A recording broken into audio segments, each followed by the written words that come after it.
Selamat pagi siswa-siswa semua, bertemu lagi kali ini dengan pelajaran biologi di kelas 10 semester genap.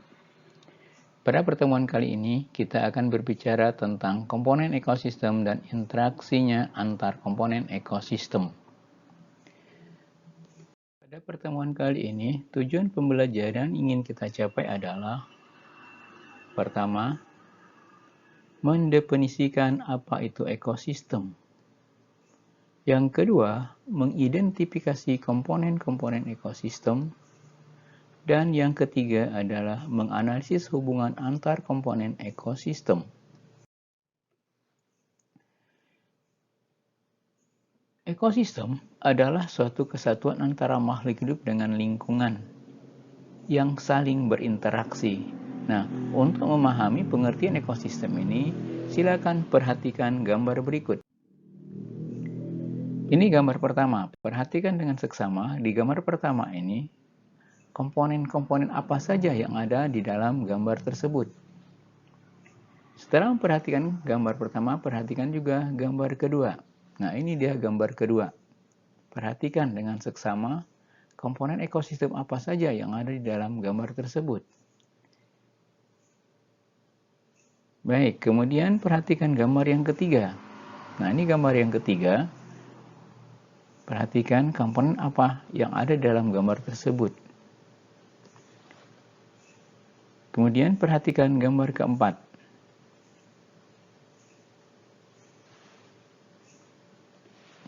Kemudian berikutnya perhatikan gambar kelima. Kemudian perhatikan gambar keenam.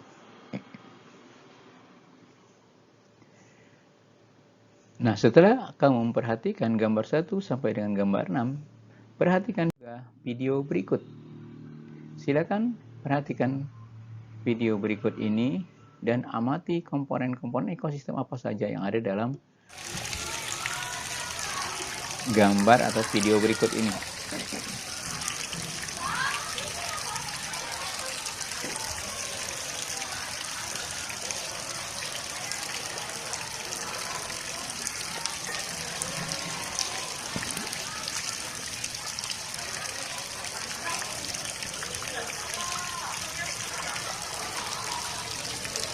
Nah, saya akan perhatikan dengan seksama kira-kira komponen apa saja yang ada dalam ekosistem ini.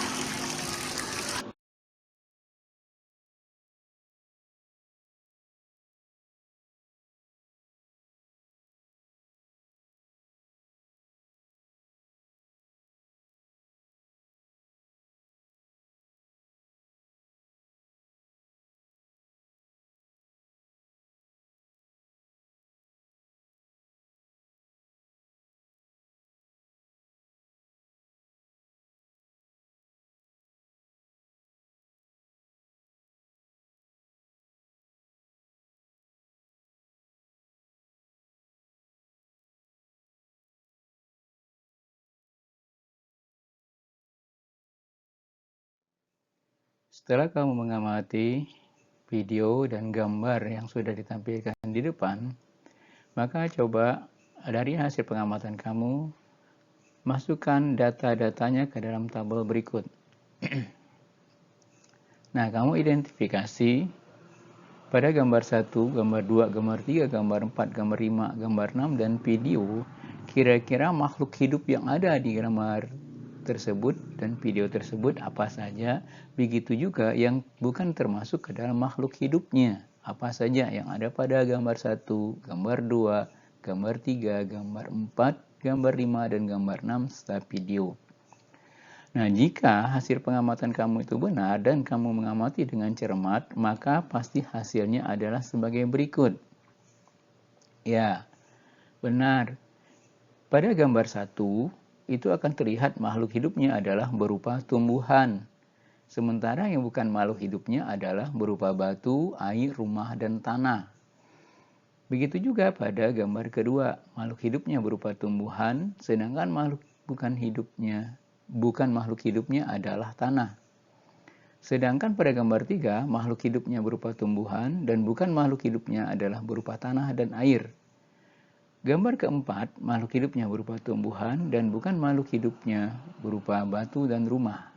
Pada gambar kelima, makhluk hidupnya berupa tumbuhan dan bukan makhluk hidupnya berupa tanah. Pada gambar keenam, makhluk hidupnya berupa tanah dan bukan makhluk hidupnya berupa air, tanah, dan kapal. Nah, sementara pada hasil pengamatan video, jika hasil pengamatan kamu benar, maka akan terlihat bahwa di dalam video itu makhluk hidupnya adalah berupa ikan dan bukan makhluk hidupnya berupa air dan semen. Nah, jika kamu benar, maka akan terlihat gambaran seperti gambar pada tabel berikut ini. Setelah kita melakukan identifikasi terhadap komponen-komponen ekosistem, berdasarkan gambar dan video tersebut, maka komponen ekosistem dapat kita kelompokkan menjadi dua. Yang pertama adalah komponen berupa makhluk hidup. Nah, komponen berupa makhluk hidup ini disebut dengan komponen biotik. Sementara yang kedua adalah komponen bukan makhluk hidup yang disebut dengan komponen abiotik. Setelah kita mengidentifikasi komponen-komponen yang terdapat dalam ekosistem, nah dari hasil identifikasi kita tadi bahwa ekosistem itu memiliki dua komponen, yaitu komponen berupa makhluk hidup yang sering disebut juga dengan komponen biotik, dan komponen yang kedua adalah komponen bukan makhluk hidup yang sering disebut dengan komponen abiotik. Nah, untuk berikutnya, mari kita menganalisis bagaimana komponen-komponen ekosistem ini bekerja sama atau berinteraksi. Nah, untuk melihat bagaimana interaksi masing-masing komponen ekosistem, maka kita perhatikan contoh-contoh interaksi komponen dalam ekosistem berikut ini. Yang pertama adalah fotosintesis. Nah, pada peristiwa fotosintesis, itu akan terjadi interaksi antara komponen biotik berupa tumbuhan dan komponen abiotiknya adalah berupa cahaya matahari, oksigen, karbon dioksida. Nah, komponen-komponen ini akan saling berinteraksi sehingga terjadilah peristiwa fotosintesis. Bagaimana kelanjutan peristiwa fotosintesis ini nanti akan kita bicarakan di kelas 12. Contoh interaksi komponen ekosistem yang kedua adalah respirasi. Nah, pada peristiwa respirasi ini juga terjadi interaksi antara komponen makhluk hidupnya berupa tumbuhan dan komponen bukan makhluk hidupnya adalah berupa oksigen, CO2, dan H2O. Nah, bagaimana kelanjutan proses interaksinya itu nanti akan kita bicarakan lebih lanjut di kelas 11. Contoh interaksi komponen ekosistem yang ketiga adalah rantai makanan. Rantai makanan adalah peristiwa makan-memakan antar komponen biotik. Perhatikan di sini interaksinya hanyalah antar komponen biotik. Nah, antar komponen biotik di mana akan terjadi peristiwa makan-memakan. Nah, seperti pada gambar dilihat padi akan dimakan oleh belalang, belalang akan dimakan oleh kodok, kodok dimakan oleh ular, dan ular dimakan oleh elang. Nah, pada rantai makanan ini, peristiwa makan-memakannya hanya dalam bentuk rantai. Kemudian berikutnya adalah contoh interaksi komponen ekosistem berupa jaring-jaring makanan. Nah, kalau kita perhatikan sama antara rantai makanan dengan jaring makanan ini, ada peristiwa interaksinya adalah peristiwa saling makan-memakan antara komponen-komponen ekosistem berupa komponen biotik. Nah, bedanya dengan rantai makanan tadi, pada jaring makan ini peristiwa makan-memakannya adalah dalam bentuk jaring-jaring. Jadi saling bercabang antara makhluk hidup yang satu dengan makhluk hidup yang lain. Kita contoh, kita lihat. Misalnya tumbuhan rumput. Tumbuhan rumput selain dimakan oleh belalang, juga dimakan oleh burung gereja. Kemudian, kalau kita perhatikan lagi tikus, selain dimakan oleh ular, juga dimakan oleh elang.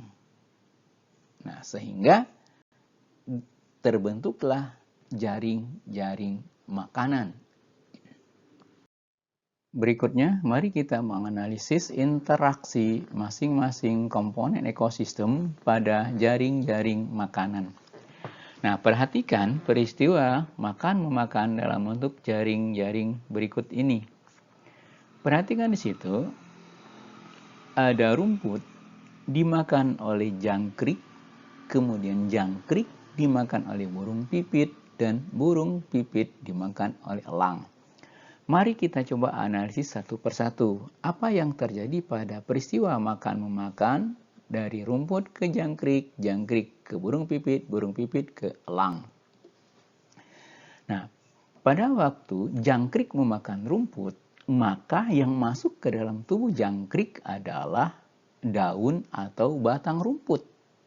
Nah, kalau kita analisis lebih dalam, ada apa di dalam daun atau batang rumput ini? Nah, pasti di dalam daun atau batang rumput ini ada materi berupa zat-zat makanan, yaitu berupa karbohidrat, mungkin protein, yang masuk ke dalam tubuh jangkrik yang berasal dari rumput. Nah, selain adanya materi yang masuk ke dalam tubuh jangkrik dari dalam rumput ini juga pasti ada energi. Nah, energi ini tersimpan dalam bentuk energi kimia. Nah, energi kimia ini sebenarnya adalah berasal dari energi cahaya matahari yang diolah oleh rumput melalui proses fotosintesis, sehingga terbentuklah energi dari cahaya menjadi energi kimia yang disimpan dalam bentuk glukosa. Nah, jadi pada peristiwa perpindahan atau peristiwa makan-memakan dari tumbuhan rumput ke jangkrik, akan ada perpindahan materi, yaitu berupa karbohidrat, lemak, dan protein. Juga ada perpindahan energi, yaitu dari energi kimia berupa glukosa yang nantinya dipakai oleh jangkrik untuk menghasilkan energi lagi dalam bentuk energi kimia. Itu kalau dari tumbuhan ke jangkrik.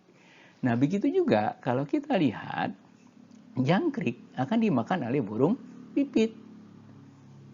Maka yang masuk ke dalam tubuh burung pipit itu adalah berupa tubuh jangkrik. Nah, di dalam tubuh jangkrik ini pasti ada materi berupa karbohidrat, lemak, mungkin protein yang masuk ke dalam tubuh burung pipit. Nah, selain lemak dan protein juga akan masuk energi berupa energi kimia, yaitu burung tersimpan dalam bentuk glukosa. Nah, begitu juga yang ketiga, elang. Elang akan memakan burung pipit.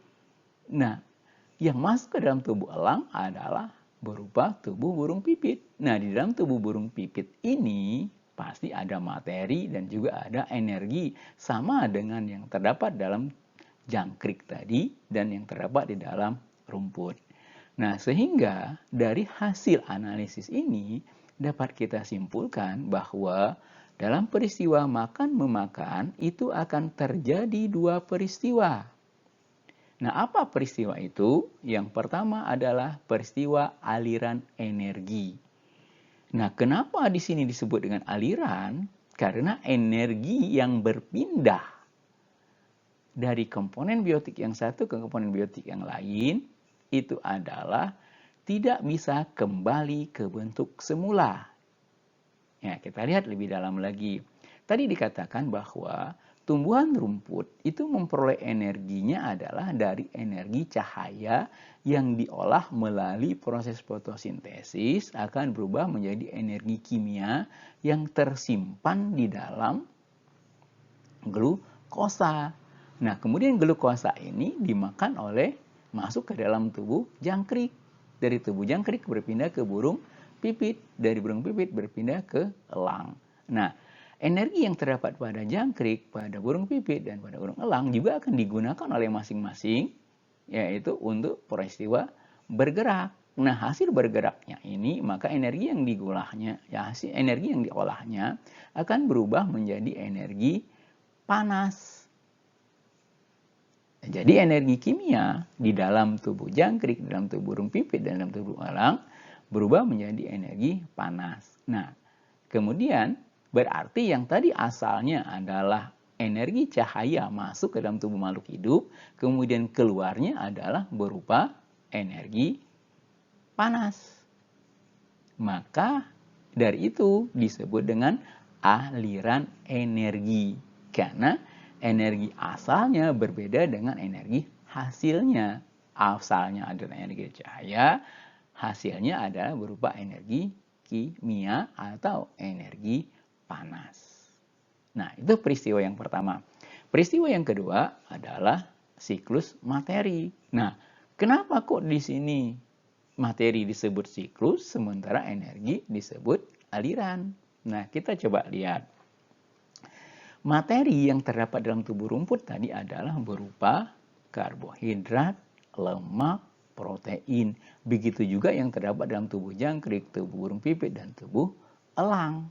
Nah, materi-materi ini itu adalah berasal dari materi-materi yang lain yang diambil oleh tumbuhan pada proses peristiwa fotosintesis. Nah, kita lihat di atas tadi bahwa untuk peristiwa fotosintesis itu diperlukan CO2, diperlukan cahaya matahari. Nah, di mana CO2 dan cahaya matahari itu adalah berupa materi. Nah, cahaya matahari dan CO2 ini diolah melalui proses fotosintesis akan terbentuklah karbohidrat, lemak, dan protein.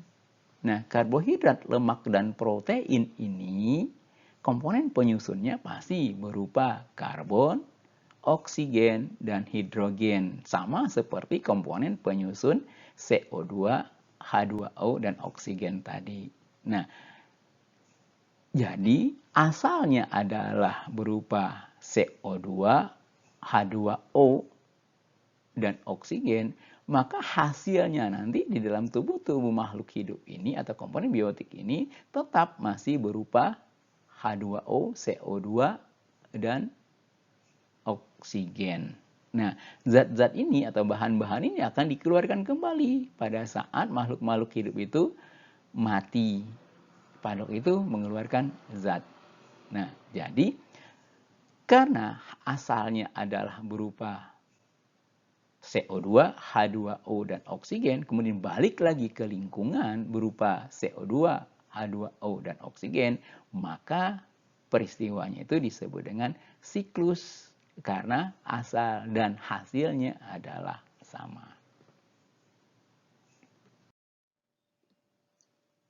Dalam rantai makanan, selain memperlihatkan adanya peristiwa siklus materi dan aliran energi, juga dapat menggambarkan adanya kompetisi atau persaingan. Kompetisi atau persaingan yang dapat tergambar dari jaring-jaring makanan ada dua. Yang pertama, kompetisi intraspesifik, yaitu persaingan antar individu dalam populasi. Kompetisi ini akan menggambarkan bahwa dalam suatu populasi yang menempati tempat tertentu, misalnya adalah populasi burung gereja dengan jumlah 300 ekor, maka masing-masing individu dalam populasi burung gereja itu akan bersaing dalam memperoleh makanan. Nah, peristiwa persaingan inilah yang disebut dengan kompetisi intraspesifik. Di samping kompetensi intraspesifik, kompetisi juga ada kompetensi interspesifik. Nah, kompetensi interspesifik ini adalah persaingan yang terjadi antara dua populasi yang menempati satu niche atau ekosistem yang sama atau habitat yang sama. Misalnya dalam jaring-jaring makanan yang terlihat pada gambar ini adalah misalnya antara burung gereja dengan jangkrik. Nah, burung gereja dengan jangkrik ini hidup di satu niche yang sama, memakan makanan yang sama, yaitu memakan tumbuhan.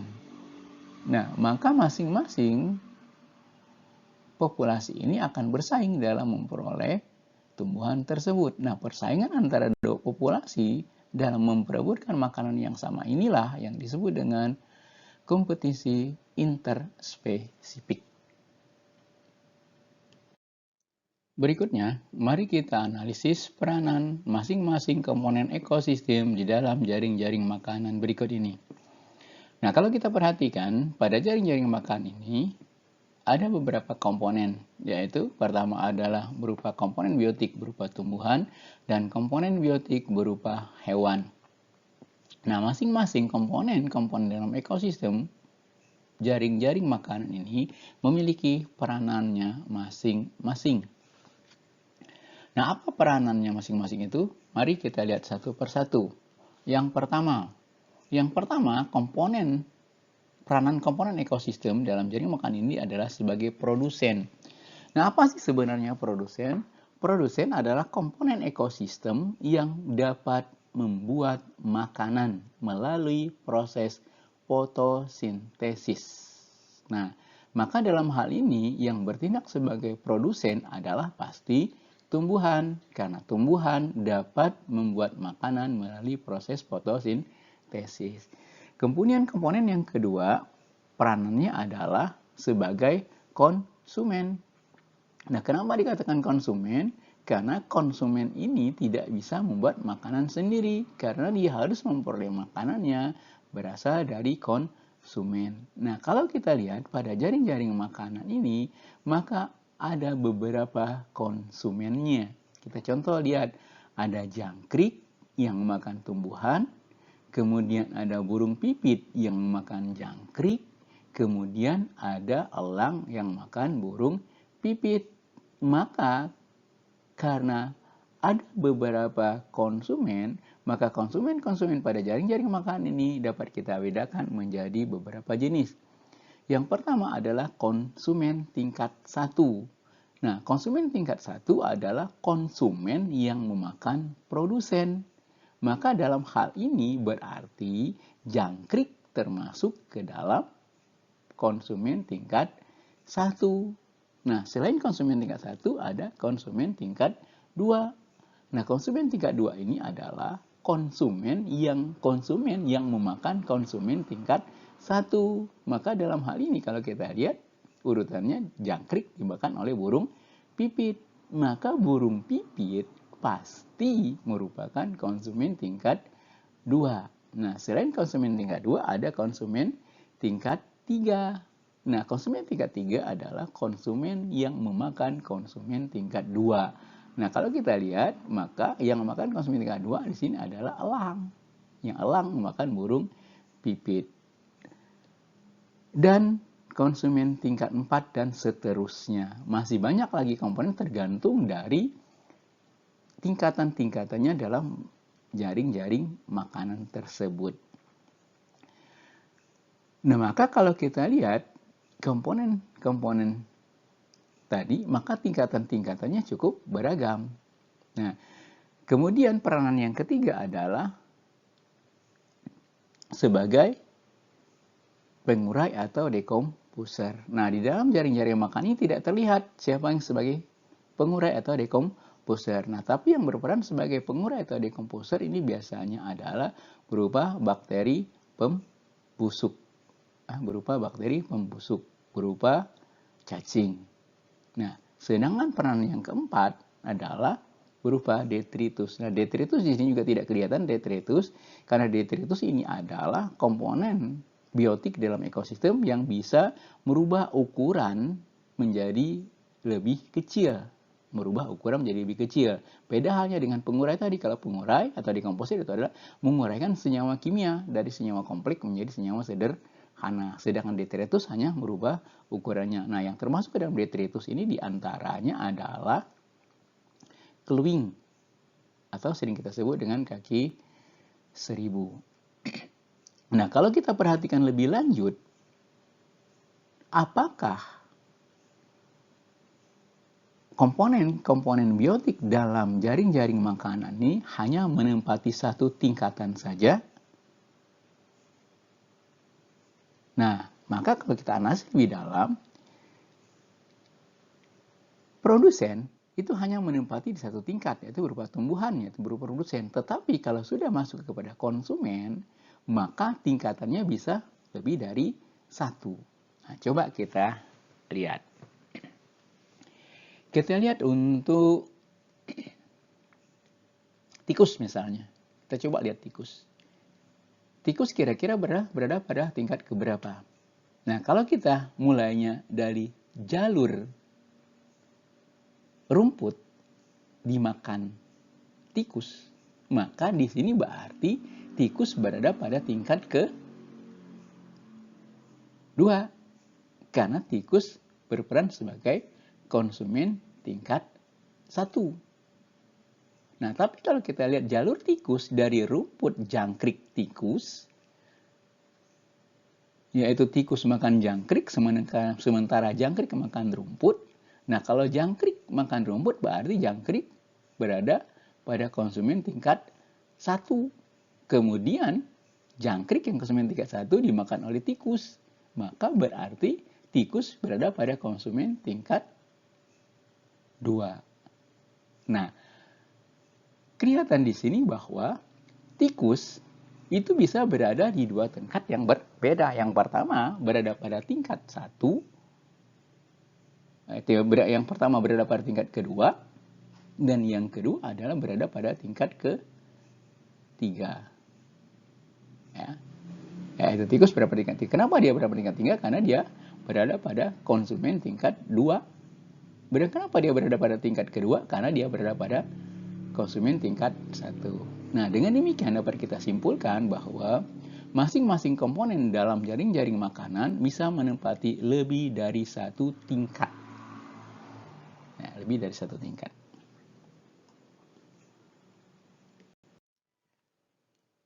Pada materi sebelumnya, kita sudah berbicara tentang tingkat tropik komponen ekosistem. Tingkat tropik komponen ekosistem ini secara struktur dapat kita gambarkan menjadi piramida ekologi. Piramida ekologi dapat dibedakan menjadi 3 jenis. Yang pertama adalah piramida jumlah. Nah, piramida jumlah ini akan menggambarkan tentang jumlah individu pada setiap tingkat tropik pada piramida ekologi. Bentuk piramida jumlah ini adalah seperti berikut. Nah, kalau kita lihat di sini, karena ini adalah piramida jumlah, pada setiap tingkatan tropiknya itu akan terlihat jumlah-jumlah individunya, mulai dari tingkat tropik yang paling rendah, yaitu produsen dengan jumlah individu yang banyak, kemudian diikuti dengan tingkat yang kedua, di atasnya adalah konsumen tingkat 1 dengan jumlah yang lebih kecil dari tingkat tropik pertama, kemudian tingkat tropik ketiga yang jumlahnya lebih rendah dari tingkat tropik kedua, dan tingkat tropik keempat yang jumlahnya lebih rendah dari tingkat tropik ketiga.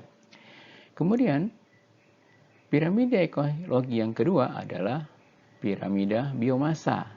Nah, piramida biomasa ini adalah piramida yang menggambarkan ukuran berat materi organisme pada setiap tingkat tropik dalam satuan berat. Nah, di sini kalau kita lihat misalnya adalah produsen, jumlah total produsen, jumlah berat dalam gram per meter kubiknya adalah 809. Kemudian di tingkat keduanya, yaitu tingkat konsumen primer, ada 37. Kemudian pada tingkat konsumen sekunder ada 11, dan tertiernya ada 1,5 gram per meter persegi. Kemudian piramida ekologi yang ketiga adalah piramida energi. Nah, piramida energi ini adalah piramida ekologi yang dibuat berdasarkan observasi yang dilakukan dalam waktu yang sangat lama. Nah, piramida ekologi ini dalam bentuk piramida energi menggambarkan jumlah energi yang terkandung di dalam setiap tingkat tropiknya. Mulai dari tingkat tropik yang paling bawah sampai tingkat tropik yang paling tinggi. Nah, digambarkan dalam unit energi seperti gambar di sampingnya. Nah,